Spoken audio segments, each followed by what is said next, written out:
Swayam Prabha. Digital India. Educated India.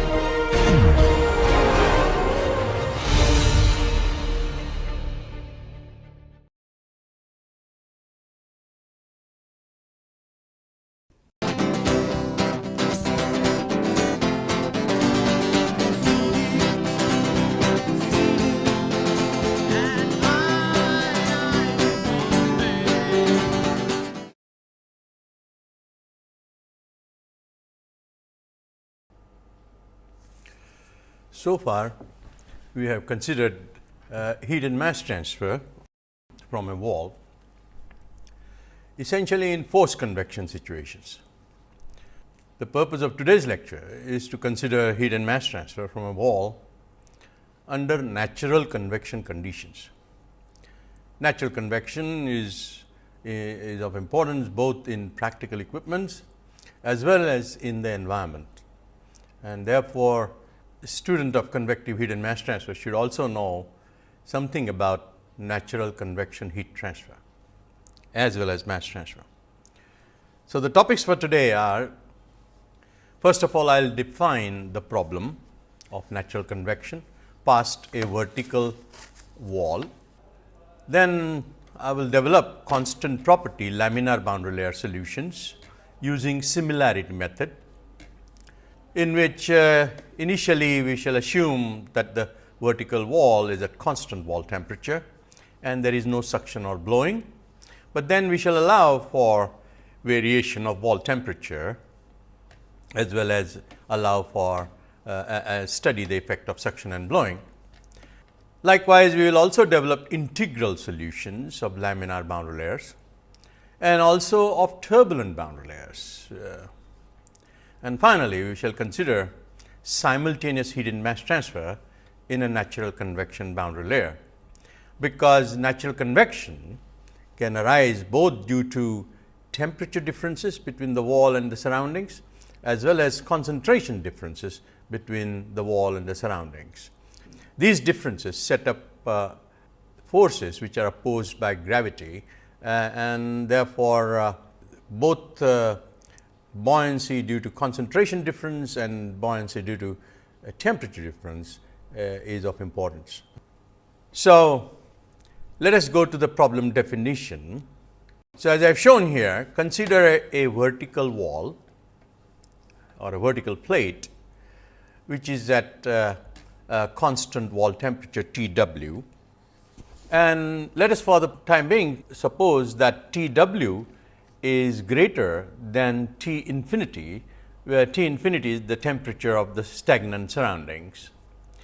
As a result, the fluid close to the wall will have a smaller density because it heats up, and compared to density of the stagnant surrounding, the density in this part would be smaller, and as long as the temperature difference persists between T and T infinity, there would be a density difference, and this density difference would drive the flow up against the gravity force.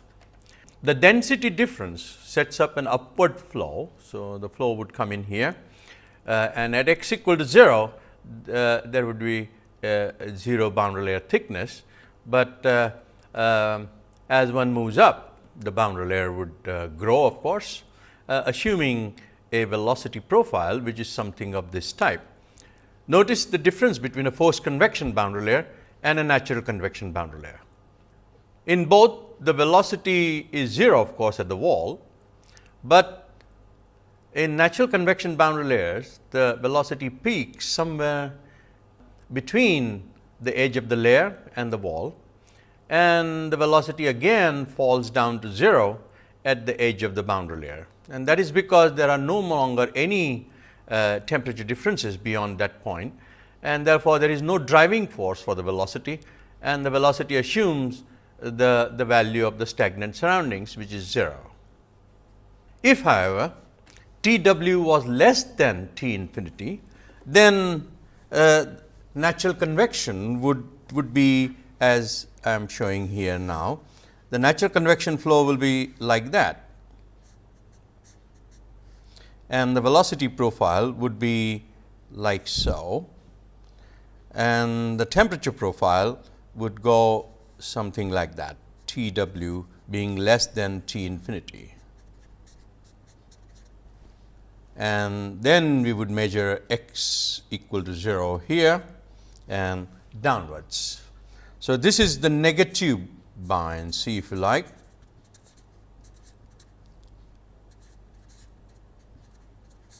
with G acting in that direction.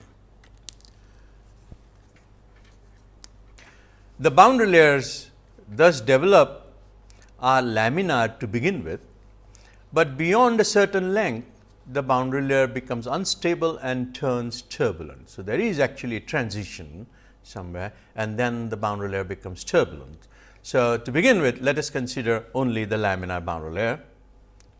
So, for a constant properties, the governing equations would be the mass conservation or the continuity equation du by dx plus dv by dy equal to 0, rho into u du by dx plus v du by dy, which are the convection terms. There would be pressure gradient, mu d2 u dy square, which is the boundary layer approximation. We are saying that there is no diffusion in the axial direction, and minus rho g is the body force due to gravity. Likewise, there would be temperature equation or the energy equation in its familiar boundary layer form. Now, from hydrostatics, dp infinity by dx would be minus rho infinity into g, because the pressure gradient would be simply balanced by the gravity. So, therefore, dp infinity minus rho g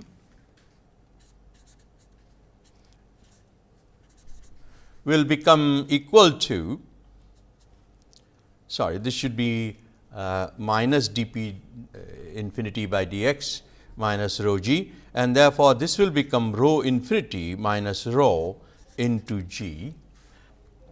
Now, if I define beta, the coefficient of thermal expansion, as 1 over rho into rho minus rho infinity divided by T minus T infinity, then you can see that this term rho infinity minus rho g can be written as rho times beta.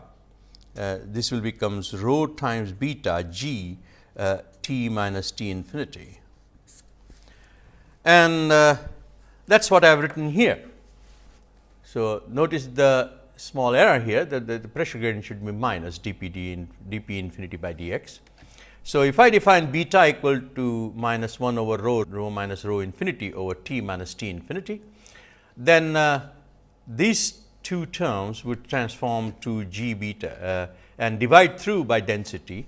Then you will have the momentum equation with nu d2 u by square plus g beta T minus T infinity. This is called the buoyancy force term.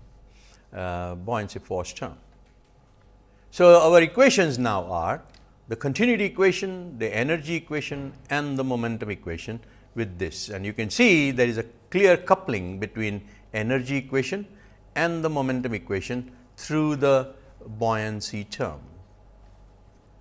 Thus, the modified form of the momentum equation and the energy equation must be solved simultaneously along with the continuity equation. Solutions can be obtained by similarity, integral or finite difference methods, as in forced convection. Now, the integral form of the equations can be derived as follows. For example, I can write the left hand side of this in conserved property form as du squared by dx plus dvu by dy equal to all that, and if I integrate each term from 0 to delta, then you will see that you will get d by dx 0 to delta u square dy, which will follow from the first term. This term, which will be dvu by dy, would of course go to 0 both at y equal to delta, where u is equal to 0, as well as at the wall where u is equal to 0, and therefore, the term would simply vanish. This term would be nu d2 du by dy at y equal to delta minus nu du by dy at y equal to 0, and that would be, since du dy at y equal to delta is 0, you will simply get this as minus tau wall by rho plus g beta into 0 to delta t minus t infinity dy. Likewise, if I write this left hand side in conserved property form as dut by dx plus dvt by dy and integrate from 0 to delta, then I will get d by dx equal to 0 to delta u into t minus t infinity dy equal to q wall over rho Cp. And the boundary conditions are at y equal to 0, u is equal to 0 and t is equal to t wall. At y equal to delta, u is equal to again 0 and t is equal to t infinity. So, these would be the integral forms of equations. We shall take up these equations when we come to solution, but presently let us turn to solving the equations of this slide by similarity method. So, as usual, we define stream function u equal to d psi by dy and v equal to minus d psi by dx, and we define a dimensionless temperature T minus T infinity divided by T wall minus T infinity, the denominator being constant, given constant. And then the momentum equation simply would become, this is u d psi by dy into du by dx, which is d2 psi by dy dx, minus d psi by dx, which is v, into du by dy, which is d2 psi by dy square, plus nu times d2u by dy square, which will be d3 psi by dy cube, plus g beta tw minus t infinity into theta, and that would be the momentum equation. And likewise, this would be the energy equation, d psi by dy d theta by dx minus d psi by dy d theta by dy equal to alpha d2 theta by dy square minus theta d psi by dy dt wall by dx. Now, this term arises out of the u dt by dx term when tw minus t infinity. I have retained this term at the moment because later on we are going to consider the case in which t wall itself would vary with x. But presently, if tw is 0, then of course, tw is constant, then of course, that term would be 0. We shall define as usual similarity variables eta equal to y multiplied by a stretching function s x and stream function psi x eta equal to nu times f eta into g x, another function of x. Then if we substitute in this, then you will get f triple prime g beta tw minus t infinity g s cube nu square theta plus g dash by s f double prime minus f dash square minus g by s square s dash f dash square equal to 0. Now, of course, f dashes here are all derivatives with respect to eta, and g dash and s dash are derivatives with respect to x. Similarly, the energy equation would read in this like this: theta double prime plus Prandtl into g dash by s f theta prime minus g by s tw minus t infinity over tw minus t x into f dash theta equal to 0. Again, the two equations are coupled because theta appears in the momentum equation and likewise f appears in the energy equation. These equations can be solved by similarity method if all these factors which I have shown are absolute constant. Remember, g is a function of x, s is also a function of x, tw minus t infinity can also be a function of x, but the group as a whole must be a constant. Likewise, g dash divided by s must also be a constant, and g by s square into s dash must also be a constant for similarity solutions to exist.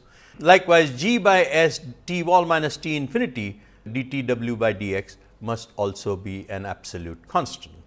Only when all these factors are absolute constants, we would get two perfect ordinary differential equations, which is the requirement for obtaining similarity solution.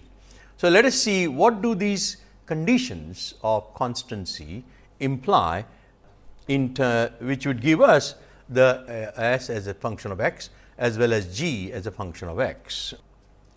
So, let us first consider dtw by dx equal to 0, and let g dash by s equal to c 1, g beta t w minus t infinity divided by g s cube nu square equal to c 2, and g s dash by s square is equal to c 3. In other words, what I have done is I have said this is c 1, this is c 2, and this is c 3, this whole term is c 3, dtw by dx is 0, and therefore, that whole term is 0 in the present case.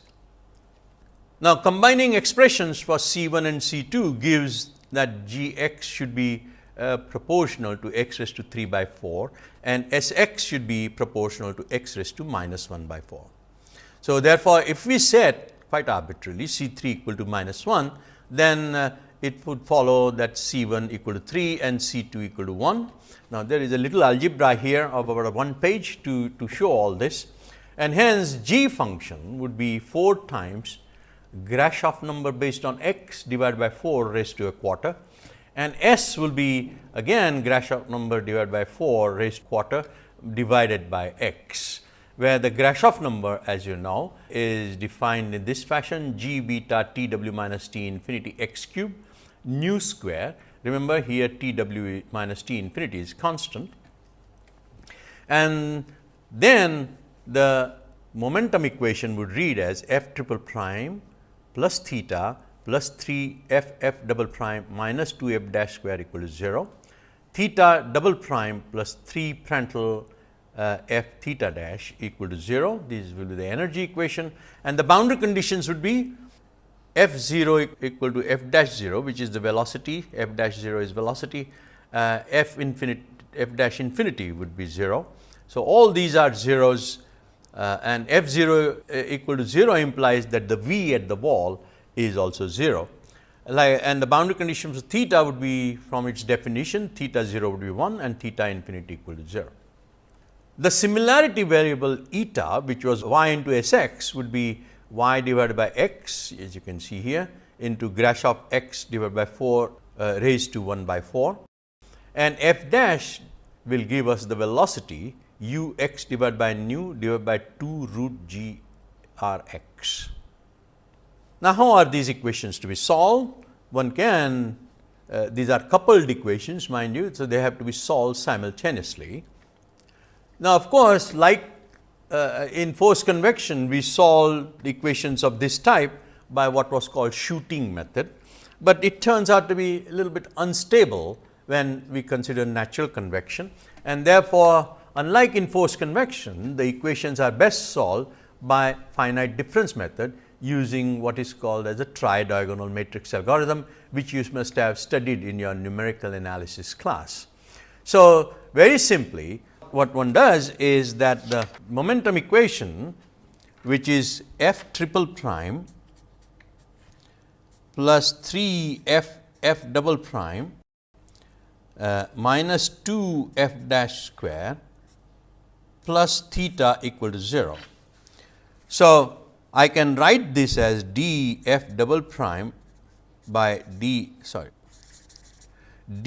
by d eta square of f prime plus 3 into f of d f dash by d eta minus 2 f dash squared plus theta equal to 0. And likewise, I can say the energy equation is d 2 theta by d eta squared plus 3 times f Prandtl f into d theta by d eta equal to 0, and f dash is nothing but d f by d eta. So, what I do is I solve for f, from which I get f dash, and then I solve this equation, this second order equation in f dash by finite difference method, and this again by finite difference method. So, that is what I have shown on this slide. So, this is the equation df by d eta equal to f dash, which will simply give and we do df by d eta is been represented by forward difference f I minus 1 over delta eta equal to f I dash. Then if I turn to this equation then d2 f dash by d eta square will be simply f dash I plus 1 minus 2 f dash I plus f dash I minus 1 by delta eta square, and likewise d f dash by d eta and so on and so forth. So, if we do this finite difference representation of all the derivatives, we can derive an equation for f dash a e plus a w f dash I is equal to a e into f dash I plus 1 plus a w I f dash I minus 1 plus theta I, where a e is equal to 1 over delta eta square plus 1.5 f I by delta eta plus and a w would be 1 over delta eta square minus 1.5 f I by delta eta. And likewise, similarly, energy equation would be a e plus a w theta I equal to a e theta I plus 1 plus a e theta I minus 1, and in this case a e and a w would take those expressions. Now, these sort of equations that you see here are perfectly suited for applying tridiagonal matrix algorithm, because the diagonal element would always dominate over the neighboring elements, neighboring coefficients a e and w, whereas the diagonal element of the matrix would be a e plus a w, and therefore, one can get very fast solutions. Once the solutions are obtained, our interest is to obtain theta prime 0, which is the temperature gradient at the wall, and that would be 2 times into theta 2 minus theta 1 over delta eta at eta equal to 0. And likewise, if we want to get the resistance at the wall, frictional resistance at the wall, then it will be f double prime 0 equal to 2 into f dash 2 minus f dash 1 divided by delta eta.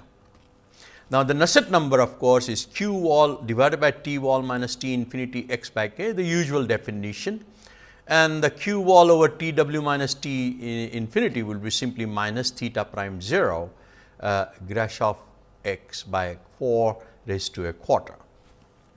So, once we have solved the temperature and f dash and f distributions, we can readily obtain our Nusselt number as well as the skin friction, should we be interested. Although, in natural convection generally one is not really interested in skin friction at all, because there is no pumping power required in natural convection, and therefore, it is of only academic interest, because this simply represents the velocity gradient at the wall. So, here are the solutions obtained for t wall equal to constant, and I have allowed for a range of Prandtl numbers going from as low as 0.01, which is for liquid metals, to as high as 1000, which is for viscous oils. Around 1 is the gases, and you can see the eta max required is about 7.5. As the Prandtl number increases beyond 1, you can see that the boundary layer is thinner, because the temperature gradient occurs much more rapidly near the wall, and therefore, you need eta max has to be shortened through to about 1 at 1000, whereas on the liquid metal side you get a thicker boundary layer, and eta is of the order of 22. And here are the temperature profiles. For example, you can see that this is the distribution of velocity f dash, and this is for Prandtl equal to 0.1, 1, 10, 100 and 1000 in dimensionless form f dash eta, whereas this is theta versus eta, and you can see for 0.1 you are going right up to almost eta of nearly 12, whereas as the Prandtl number increases, the boundary layer thickness reduces, as you can see. The Nusselt number, on the other hand, or Nusselt number divided by Grashof raised to 0.25 is 0.059 at 0.01, 0.164 at 0.1, 0.402 at for 1 and 0.821 at 10 and 1.54 at 100 and 2.72 at 1000. F double prime 0 of course goes on reducing as you increase the Prandtl number, but as I said earlier, our main interest is not in F double prime 0, it is of academic interest, but the main thing is the Nusselt number, the manner in which Nusselt number varies. Now, similarity solutions are also possible when T w minus T infinity varies as a x to the power of n. Remember, now this term which was set to 0 would be finite, and if T w minus T infinity varies as a x to the power of n, then this term would also be constant, and the governing equations would then look like this: f triple prime plus n plus 3 f double prime minus 2 n plus 2 f prime squared plus theta equal to 0, and theta double prime plus Prandtl n plus 3 f theta prime minus 4 n f dash theta equal to 0. Now, you can see if I set n equal to 0, which would be the constant temperature case, then the previous equations are readily recovered. I am considering two values of n equal to 2 and n equal to 1. N equal to 1 of course implies linear variation of temperature, but n equal to 2 has a very special significance. As you can see, for n equal to 2, if I write q wall will be equal to minus k T w minus T infinity theta prime 0 into S, and S itself is proportional to x to the power of 0.25, as you will recall from here. As we said, x is Sx is proportional to the minus 0.25, and here if T w minus T infinity itself varies as 0.2 x to the power of 0.2, then further raised to 1.25 will give 0.25 x to the power of 0.25 into x to the power of minus 0.25, and therefore, this would result into a constant, and therefore, n equal to 0.2 represents the constant wall heat flux case, and therefore, it is of interest. So, again you will see the values of NUX divided by Grashof raised to 0.25 are 0.068, 0.189, 0.457, 924, 1.705 and 3.03. You will see, compared to T wall equal to constant case, at all Prandtl numbers, Q wall equal to constant gives you a higher Nusselt number, a higher Nusselt value. This is very much like what we had observed in post convection laminar boundary layers as well. For linear case, linear temperature variation case, the Nusselt number variation is again higher than n equal to 0.2, 0.093, 0.354, 597, 1.184, 2.178 and 3.87. So, you can get very good solutions, and these have usually been found to be very in good agreement with experimental data. Now, let us consider VW, the effect of suction and blowing, again in the presence of T w minus T infinity varying as a x to the power of n. Now, V is minus d psi by dx, and that would transform to minus nu times f g dash plus g f dash y into s dash, and therefore, at y equal to 0, I would get the value of VW, and this would be f 0. So, f 0 would be simply VW divided by nu g dash, and substituting for g dash from our g x relationship, you will see f 0 is nothing but minus V x x divided by nu divided by g r x by 4 raised to 0.25 into 1 over n plus 3, or simply VW star minus VW star. This is like a Reynolds number. So, I can make it into minus VW star divided by n plus 3, and that would be a constant Fw. So, you solve the equations of the previous slide, you solve these equations with f 0 equal to minus Vw star over n plus 3, where n is specified as well as Vw star is specified. Now, here I am giving a solutions for n equal to 0, which is the constant wall temperature case, and taking Prandtl equal to 0.7 only, the two values. And you can see on the suction side, V W star would be negative. So, V W star very high suction rate goes on reducing, and this is the blowing rate, V W star positive 1, 2 and 3. Then you can see Nusselt number goes on reducing as suction is reduced, and it reduces still further as blowing is increased. And this is very much like what we had observed in case of forced convection. So, the effect of suction is to enhance heat transfer, and for reference I have given for V W star equal to 0 and Prandtl equal to 0.7, nu x g r x to the power of minus 4 is 0.353. So, you can see when V W star is minus 1, it is 0.664, when it is minus 0.2, it is 3 times, and when it is minus 3, it is almost 4.5 times the Nusselt number. So, suction enhances heat transfer and blowing reduces heat transfer. Now, for T W equal to constant and V W equal to 0, there are curve fit correlations have been obtained. So, for example, a correlation due to EAD is given here. The correlation due to EAD in Britain is given here. That due to Ostrach is given here. This Ostrach solution is often found in undergraduate textbooks. For T W minus T infinity A x raised to 0.2, which implies constant wall heat flux, and V W equal to 0, here is the correlation for the data obtained by Fuji and Fuji, where GR star is now based on QW x raised to 4 k nu square.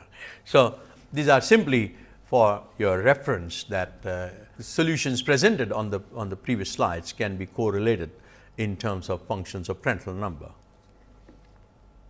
Now, we turn to integral solutions of the laminar boundary layer, and as you know, integral solutions always require specification of velocity and temperature profile. So, here I am going to define a quantity called u ref, some reference velocity.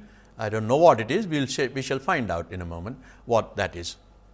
So, let us say the velocity profile in the boundary layer will be u over u ref y over delta 1 minus y by delta whole square. You can see it satisfies the condition that u is equal to 0 at y equal to 0, as well as u equal to 0 at y equal to delta. So, it satisfies both conditions, and it also satisfies the idea that the profile would be would peak somewhere between 0 and delta. Likewise, T minus T infinity divided by T W minus T infinity is taken as 1 minus y by delta whole square. So, if you substitute these temperature profiles and use our integral momentum equations which I have given. So, substitute for u here, t here, as well as t here, and carry out the integrations, then you will see that the momentum equation transforms to 1 over 105 d u ref square delta divided dx into g beta by 3 T w minus T infinity delta minus nu u ref by delta. This will be the momentum equation, and 1 over 30 d u ref by delta u ref delta by dx equal to 2 alpha by delta, where alpha is the thermal diffusivity. So, in order to obtain these two equations can be solved by assuming let u ref be equal to C 1 x raised to m and delta be equal to C 2 x raised to n. And if you substitute, then algebra will show that m equal to 0.5 and n equal to 0.25 satisfies these equations. Now, again this is about 1.5 page of algebra, which I am not presenting here, but it is a fairly straightforward algebra to do, to give m equal to 0.5 and n equal to 0.25. And therefore, you get the result. The result is once you substitute for u ref equal to C 1 x raised to power of m and C 2 x raised to power of n with these values, you can show that delta by x would be 3.93 into 0.952 plus Prandtl divided by Prandtl square raised to 0.25 Grashof x to the power of minus 0.25, and delta would be proportional to x to the power of 0.25. Delta increases with x. NUX is 0.508, 0.952 plus Prandtl divided by Prandtl square raised to minus 0.25 Grashof x to the power of 0.25, and therefore, Hx decreases with x. The local heat transfer coefficient decreases with x. These are important results. They agree fairly well, although they look very different from the forms of the curve fit correlations that I have given you on the previous page, but they agree fairly well with the correlations that I have shown you. Now, if we write the differential momentum equation, now we are looking at the idea of transitional to turbulence before we move on to turbulent. If we rewrite the momentum equation of the differential form equation for y equal to 0 and y greater than delta, that is momentum equation that you see here, you write it for u equal to 0 and you write it for y equal to 0 and for y greater than delta, then in both cases convection terms will be absent. At y equal to 0, dp infinity by dx can be replaced by dp w by dx, and this would be rho minus rho g.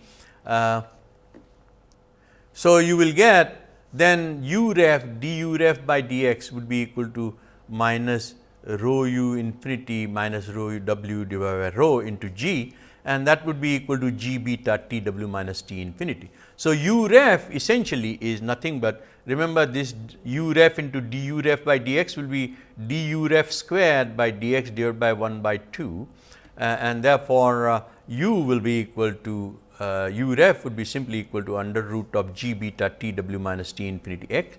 There should be a factor of 2 here inside the, and Reynolds x would be equal to u ref x divided by nu.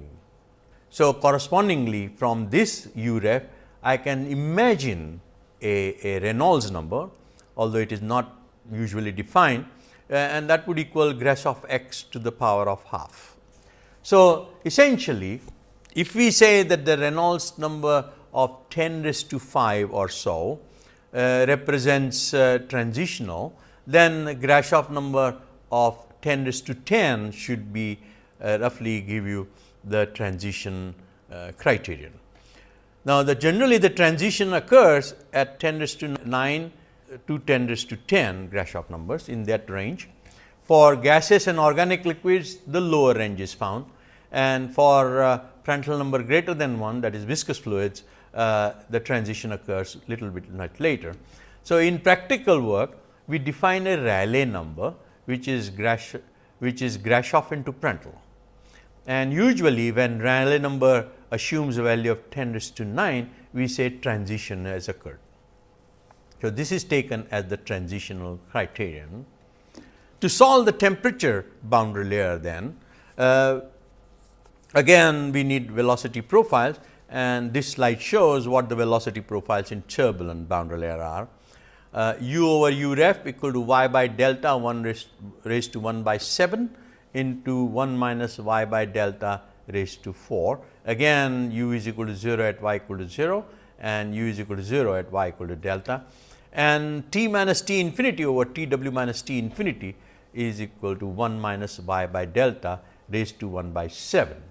Now, of course, as usual in turbulent boundary layers, we cannot depend on these velocity profiles to give us the shear stress, because it would simply tend to infinity at y equal to 0, and therefore, we use this form which was also used in laminar boundary layers, forced convection boundary layers, 0.0225 rho u ref squared.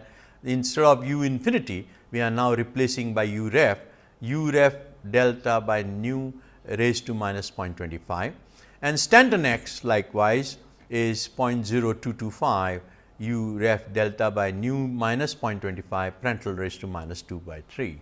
So, both tau wall and q wall which are required on the right hand side of the momentum and energy equations are represented in terms of delta. So, if you make the if you assume now u 1 equal u ref equal to c 1 x raised to m and delta equal to c 2 x raised to n and substitute in the integral momentum equations, then you find that the two equations are satisfied if m equal to 0.5, which was also the case of laminar boundary layer, laminar natural convection boundary layer, but n is now different, n is 0.7 instead of the value we had earlier, n value was 0.25 in laminar boundary layer, but in turbulent boundary layer we find that n should be about 0.7. And with these two choices, the equations momentum and energy equations are satisfied, and as a result, if you follow the same algebra that we did for laminar boundary layer, we find that the in turbulent boundary layers, the Nusselt x is 0.0295 Prandtl raised to 7 by 15 into Grashof x divided by 1 plus 0.494 Prandtl raised to 2 by 3 raised to 4. Now, in this case h x this is h into x divided by k. So, h x here turns out to be proportional to x raised to plus 0.2. In other words, in turbulent boundary layer, the local heat transfer coefficient increases with x, whereas in laminar boundary layer, the heat transfer coefficient was decreasing with x.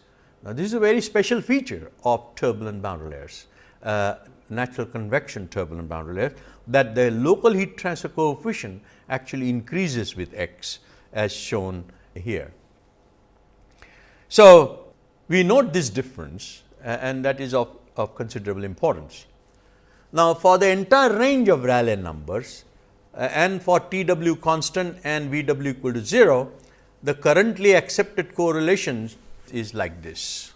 So, overall correlations, these are the integral values, that is NUL is actually H L into L by K, and H bar L is 1 over L integral H x dx 0 to L, where L is the length of the plate, So, the currently accepted correlations are NUL equal to 0.68 in Rayleigh number based on L, and Rayleigh number, as you know, is the product of Grashof number and Prandtl number, and then these are the correlations given by Churchill and Chu, International Journal of Heat and Mass Transfer, 1975.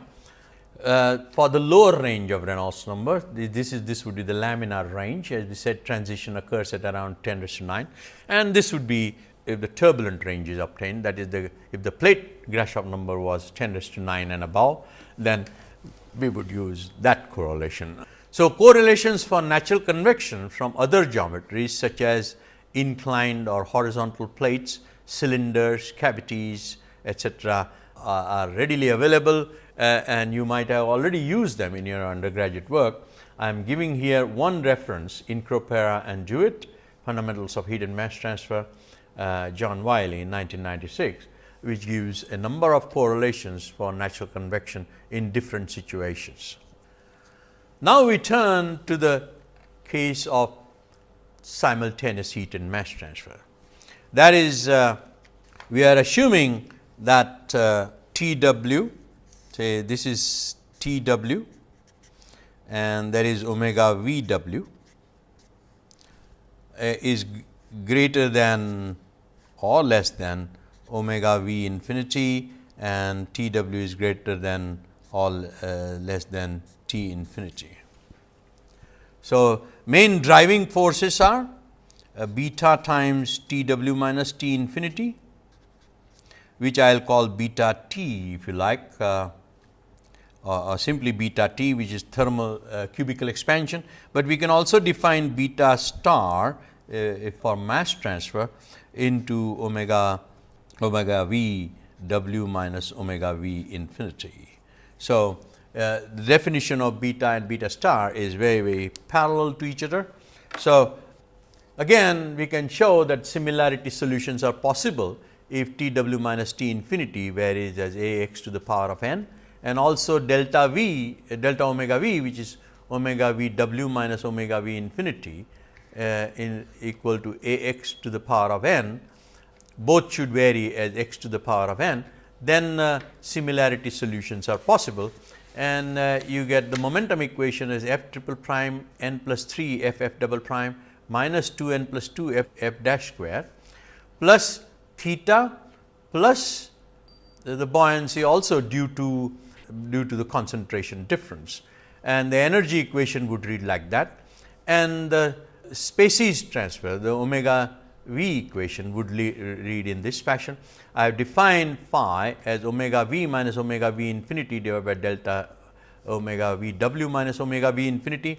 F beta is simply the ratio of the buoyancies due to concentration and temperature differences. The boundary conditions would be f 0, f dash 0, theta 0, phi 0, sorry, theta 0 and phi 0 will be 1, and f dash infinity, theta infinity and phi infinity will be 0. Now, notice from slide 9 that as V w tends to 0, f 0 tends to 0. So, we are assuming at the moment that we are dealing with a very small mass transfer rate problem. Now, eta would be still taken in the as defined as g r x based on temperature difference rather than based on mass transfer difference, mass fraction difference. So, these are the set of equations. Again, we can solve them by finite difference method, and here is the solution. So, I am taking the case of constant wall temperature. The Prandtl number is taken as 0.7 and f beta is equal to 1. Now, f beta equal to 1 implies that we have aiding the concentration buoyancy and the thermal buoyancy are aiding each other, and in which case the Nusselt number would get defined in this fashion, and Sherwood number, which is the dimensionless mass transfer coefficient, would get defined in this fashion. And this is the case of limiting very small mass transfer at the wall. Then you will get for different values of SC, you get 0.5, 0.71, 5, 10. I have calculated minus theta 0, minus phi dash 0. So, you can get Nusselt numbers out of this, you can get Sherwood numbers out of this. And notice that I also printed out here the boundary layer thickness of concentration and boundary layer thickness of temperature. So, when Schmidt number is close to equal to Prandtl number, the ratio is 1. When Schmidt number is lower than Prandtl number, then the ratio is 1.01, very close, but the Lewis number now is 1.4. And then when Schmidt number exceeds Prandtl number, then you find that the concentration boundary layer thickness is smaller than the temperature boundary layer thickness. Now, this is to be expected, but it is good to notice it from the results as well. Similarly, the results for f beta equal to minus 0.5. Now, you find that the whereas the thermal buoyancy is trying to take the fluid up, the mass transfer buoyancy is trying to take it down. So, you have opposing effects due to opposing buoyancies, and you can see that compared to f beta equal to 1 with the aiding buoyancies, you find the Nusselt number and Sherwood numbers are all smaller irrespective of the Schmidt number that you use. Now, there are many other variations of now in this all these cases I have used simply constant wall temperature, but there are a variety of cases of finite n and so on and so forth, which have been handled in a very specialized book by Y. Jaluria, and it is called Natural Convection Heat and Mass Transfer, Pergamon Press, and published in 1980. You can refer to that. But the important thing is that when aiding compared to aiding situation, the opposing situation lowers the Nusselt number as well as the Sherwood number. Finally, those solutions were obtained at low vanishing mass transfer rate. Now, suppose we take f 0 equal to minus V w nu g dash then that will become minus phi dash 0 S C n plus 3 into B m and minus theta prime 0 Prandtl n plus 3 B h. So, if I use this as the boundary conditions for the momentum equation, I can now deal with large mass transfer rates also. And for n equal to 0, which is constant wall temperature, and I have taken deliberately the case of Prandtl and Schmidt equal and F beta equal to 1, that is aiding buoyancies. Then you find that for different values of B m from 0 to 0.5, the Sherwood number goes from 0.421, 0.4, 0.381, 0.364, 0.35. So, as B increases, the Sherwood number goes on decreasing, but if I calculate G over G star, that is Sherwood number for any B divided by Sherwood number for B m equal to 0, then I get 0.951 and so on and so forth. Now, if I also calculate ln 1 plus B m divided by B m, then I get those values, and you can see those are very close to the Sherwood over G star, which are obtained from exact solution to the boundary layer equation. And therefore, these data show that Sherwood over Sherwood star equal to ln 1 plus B by B is also verified in natural convection boundary layers as long as properties are constant. And this was the result we used extensively in forced convection in Reynolds flow modeling, but it is also applicable to the case of natural convection boundary layers, and other property corrections can also be applied in the same way that we had applied in Reynolds flow model. So, with this I conclude the lecture on natural convection heat and mass transfer.